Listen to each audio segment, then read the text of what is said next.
ole hei ruan surtan dek deka aizol khopi chung veng chen khata chuat hian tui ho hian luan na pi mu mal pon ni la kong pe luang dur mai ni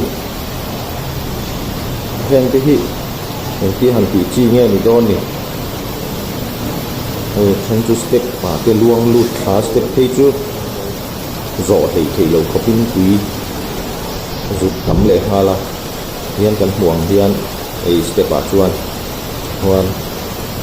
luang lut kha chu rom hai kong tui ron zo tha ta hena luang thei ze lo he lama hian kong tui a hian tui lian himin ngot kong tui dunga chu phang chuan em tin mo chuan ti ngai ni helai huna side brain fel tak emo tui pai dan fel tak ki chu ko pui chu nga hian chuan kan ngai tu hi langa yo ni hi le san san pon yang ti ri no ma helai mai lo bin helai bi ti tha kan han la kan an en ti ve chu ni luang du mai kong tui dunga hian ta hop mai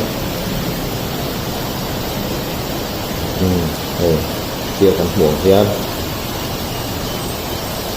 cầm đàn từ trên cái kiếm mới là đi nằm để anh em hiền thế là mà cô hiền công ty rồi rồi đó chắc là mà trên sai bên tới tập cũng chú ra ngày thì lại hiền khi nó hổ nghe vẫn bột lột thấy nó hổ nghe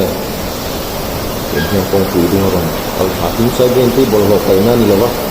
thì luôn nó chú ra này bột lột thì vậy chi mà đi là phải rồi ở đây họ ăn thiệt thấy chung chung rất rõ sự kiện tam chuột